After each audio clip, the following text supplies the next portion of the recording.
Mesdames, Messieurs, bonsoir. Très heureux de vous retrouver ici en direct de la Porte de Versailles à Paris dans le cadre du Salon de l'Agriculture sur le studio Siècle Vert. Alors, faut-il faire du bio ou du zéro résidu phyto? On va avoir l'occasion d'en parler avec Eugénia Pomaré. Bonjour. Bonjour. Vous êtes directrice de l'UIPP. L'UIPP, c'est? C'est l'association qui représente les entreprises qui mettent sur le marché les produits phyto, les produits de protection des plantes. Juste à vos côtés, Jocelyn Saint-Raymond, vous êtes directeur de l'Association nationale des pommes et des poires. Bonjour, oui tout à fait, qui regroupe les 2/3 de la production française de pommes. Est-ce que vous pouvez nous définir ce qu'on appelle le zéro résidu phyto? Alors le zéro résidu de pesticides, c'est une démarche qui a été initiée par des serristes à la base, puisque en France, vous ne pouvez pas avoir une production biologique si vous faites une production hors sol. Et ils mettaient en œuvre une protection biologique intégrée dans les serres avec un nombre de traitements extrêmement faible. Et ils se sont dit comment on peut trouver un levier de valorisation à notre production et amener de la réassurance aux consommateurs. Et d'où la naissance de cette démarche, zéro résidu de pesticides, qui a été portée par un collectif d'entreprises. D'accord, on aura l'occasion d'en reparler. Jean-Paul Borde, bonjour. Oui, bonjour. Vous êtes directeur général de l'ACTA. L'ACTA, c'est?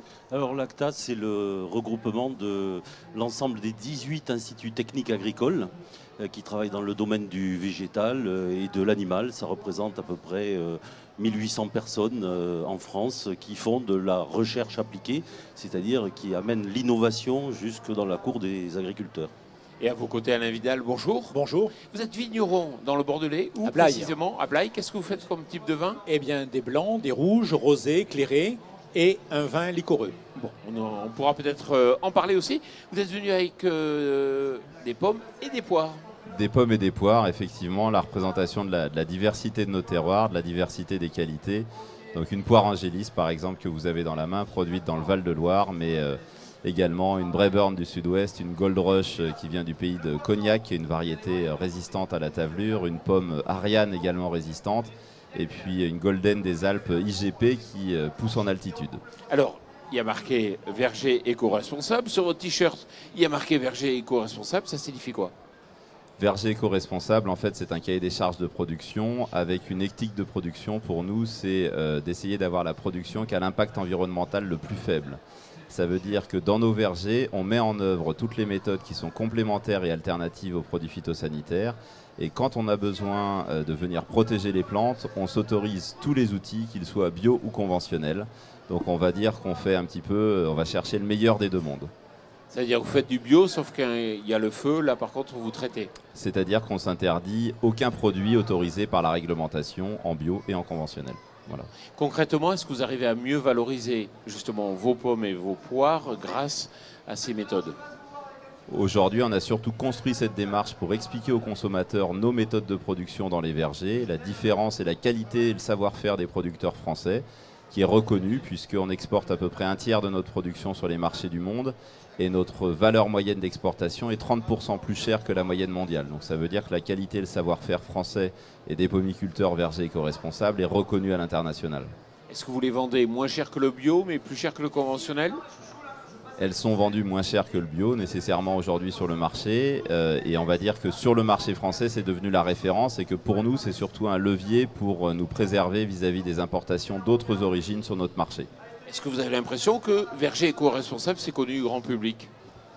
J'espère que c'est connu du grand public. Si ça ne l'était pas, ça veut dire qu'on ne fait pas bien notre travail. Donc non, oui, j'ai l'impression que c'est connu. Peut-être qu'il faut laisser le temps au temps. Il y a le temps au temps, mais sincèrement, la notoriété progresse. Et moi, je suis très marqué par l'ambiance du salon cette année, où l'année dernière, on avait beaucoup de questions relatives aux produits phytosanitaires. Cette année, très peu de questions. On a un consommateur qui est sur le produit, sur l'origine, sur la qualité, qui a envie de comprendre comment on produit, mais qui n'est pas du tout critique, agressif sur ces questions phytosanitaires qui sont pourtant sensibles. Voilà. Alain Vidal, vous faites du bio? Oui, nous sommes haute valeur environnementale 3, qui est le seul label gouvernemental. C'est pas du bio, nous avons le logo sur la bouteille. Voilà. Nous essayons, non seulement nous essayons, mais nous faisons tout pour ne pas polluer. Voilà. Mais on ne s'interdit pas d'employer des produits qui sont tout à fait homologués. On n'emploie pas de CMR de notre côté. Mais on ne s'interdit pas d'employer des produits qui sont homologués pour pallier une attaque de mildiou féroce comme il y a eu l'an dernier par exemple. Voilà. Donc vous ne faites pas de bio? Moi, je considère que le label HVE, haute valeur environnementale, est un label qui préserve l'environnement, puisqu'il prend non seulement en compte la protection du végétal, qui est quand même l'étroitesse du cahier bio, et qui est une très bonne démarche, bien sûr, mais le label HVE prend aussi en compte le cycle de l'eau et d'autres paramètres de l'exploitation agricole. Donc, il est bien plus large pour la santé in fine du consommateur. Ça, c'est intéressant, Eugénia ou Jean-Paul. On sent que le monde agricole pousse très fort sur la HVE, ministère en tête d'ailleurs. Pourquoi ? Parce que tout le monde cherche finalement à rendre visibles des bonnes pratiques. Et lorsqu'on explique dans le détail tout ce qu'on fait, etc., ça parle peu parce que c'est des métiers très compliqués, etc.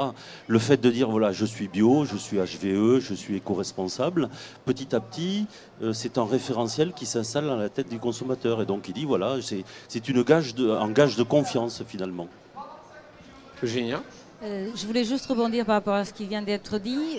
La démarche HVE par rapport au bio a l'intérêt, à mon avis, d'être une démarche qui est progressive, c'est-à-dire qu'il n'y a pas d'interdit, il y a une démarche, une boucle de progrès sur l'exploitation agricole. Absolument. Je pense que c'est ça aussi qui permet d'expliquer aux consommateurs que l'agriculteur est dans une recherche permanente d'amélioration de ses pratiques. Et ce n'est pas forcément un label d'interdiction, mais plutôt un label de progrès. C'est intéressant comme démarche quand on sait la vitesse à laquelle vont les évolutions. Jocelyn ?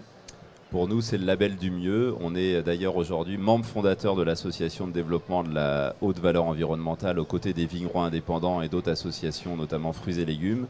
Et très clairement, pour nous, la haute valeur environnementale, aux côtés du bio, doit devenir le levier principal de la transition agroécologique de la ferme France. Comme l'a dit Eugénia, on n'est pas sur l'interdit, on est sur le mieux. On est vraiment dans l'idée d'une démarche de progrès. Et c'est vraiment l'état d'esprit dans lequel on se trouve. Et je crois que c'est aujourd'hui l'état d'esprit de la majorité des producteurs français. Alain Vidal. Et la deuxième partie de votre question était les résidus. Voilà. Et donc nous, par exemple, au domaine, on est très préoccupés par cette question-là. Ça fait des années que nous n'employons plus d'antibotrytis. Voilà.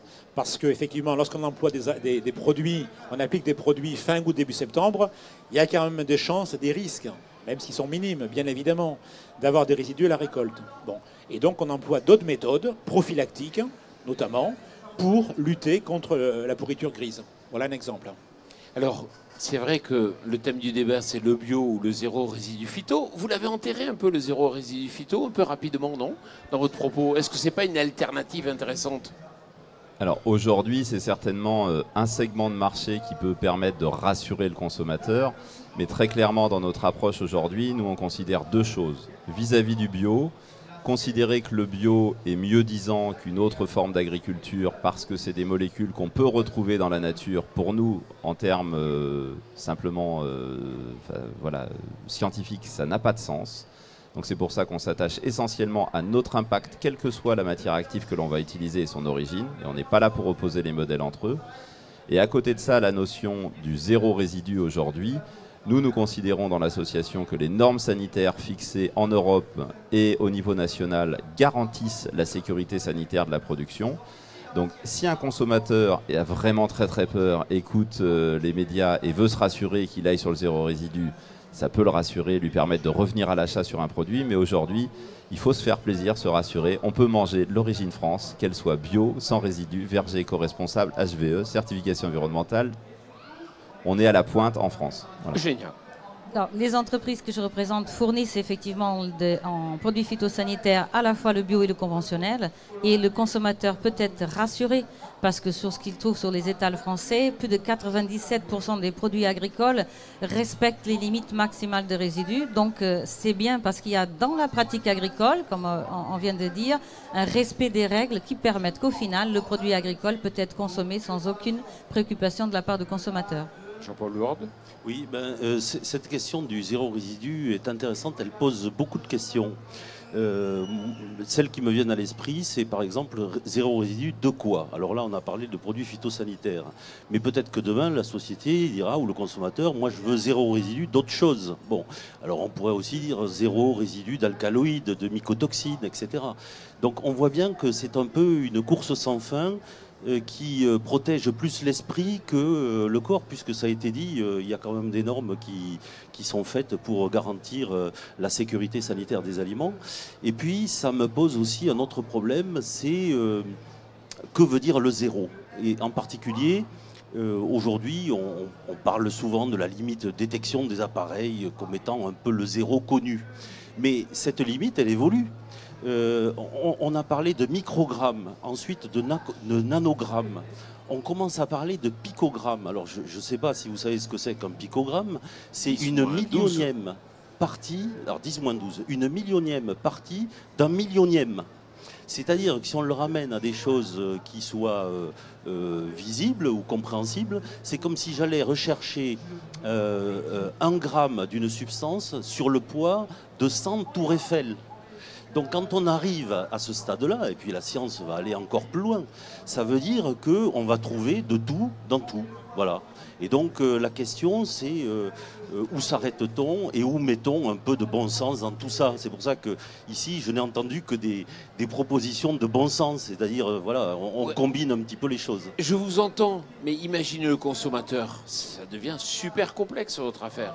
Éco-responsable, zéro résidu, bio, enfin, lui il connaît que le bio, il y a 40 ans de bio. Le message, nous sommes consommateurs tous les quatre. Hein. Bon, le consommateur, les autres et nous, c'est nous tous, d'accord. Lorsqu'on voit ces supermarchés avec ces magnifiques étalages, ces magnifiques, le rayon aujourd'hui fruits et légumes dans les supermarchés, il est splendide en général. Bon, voilà, bon. Donc on nous demande, le consommateur nous demande, nous, producteurs français, d'avoir un niveau de qualité et de résidus qui est extrêmement élevé, enfin, ou très très peu de résidus, bon, très bien. Mais est-ce qu'on s'est interrogé sur l'origine de tous les produits qui sont sur l'étalage? Et est-ce qu'on s'est demandé s'il y a ces produits-là qui viennent, des pays étrangers, ils sont où les niveaux de résidus tolérés? On a mesuré ça? On a regardé? Bon. Donc, faisons confiance aux agriculteurs français. Je pense que, enfin, dans mon entourage, je ne connais que des agriculteurs, viticulteurs responsables, parce que d'abord, on produit pour soi, et c'est nous qui sommes aux premières loges. Voilà. Donc, faisons confiance aux agriculteurs français de grâce. Oui, donc c'est vraiment sur la confiance, parce qu'on a reçu différents parlementaires, différents responsables politiques. Ils nous ont dit, bah, attention, on ne peut pas freiner comme ça les importations. On est dans un monde de libre-échange, on est quand même dans un monde ouvert, donc on ne va pas interdire. Le patron de Lidl a dit, mais c'est très simple, il faut marquer en gros l'origine et pas en petit derrière l'étiquette, il faut le marquer en gros, là, bien avec des grosses lettres. Et dans ce cas-là, on aurait une véritable information du consommateur. Peut-être que Yuka, par exemple, cette application qui permet d'avoir un certain nombre d'enseignements, va permettre aussi une meilleure identification. Mais c'est vrai qu'à court terme, on n'aura pas de réponse là-dessus. Moi, je crois beaucoup à la pédagogie. Nous sommes HVE, on est inscrit dans l'œnotourisme, on veut recevoir la propriété de plus en plus de personnes, on va développer un parcours d'agroforesterie, hein, parce que nous sommes engagés à la suite d'HVE dans l'agroforesterie, voilà. Et donc on va créer un parcours pour expliquer, et je pense qu'il faut faire de la pédagogie, expliquer aux consommateurs. Dans la HVE, il y a aussi un autre élément que je trouve extrêmement intéressant, c'est que la valeur ajoutée, la plus-value, elle doit revenir à l'agriculteur, puisque c'est les pratiques qui engendrent la plus-value pour le consommateur. Le lien avec les pratiques, il est fondamental, et le lien avec le terroir. Si demain, on a effectivement un appel pour le bio, mais qu'au niveau des étals de supermarché, on va trouver les 3/4 des produits importés, je pense qu'effectivement, on n'aura pas répondu forcément à la demande du consommateur. L'HVE a l'intérêt de revenir sur les pratiques des exploitations, de les valoriser et de permettre aux agriculteurs d'expliquer comment ils travaillent. Jocelyn ? Je partage tout à fait les propos d'Eugénia aujourd'hui. Ce qui est nécessaire pour nous, c'est de pouvoir conserver les outils de la compétitivité. Mais par contre, on est prêt à se soumettre à une observation extrêmement fine de nos pratiques, ce que nous faisons. Au travers, nous, la démarche et certification environnementale de niveau 2 depuis 2013, on s'engage vers la haute valeur environnementale. Donc très clairement, aujourd'hui, on a un savoir-faire français qui est exceptionnel et on a surtout un niveau de contrôle français qui est sans équivalent ailleurs. Et donc faisons confiance à la production française.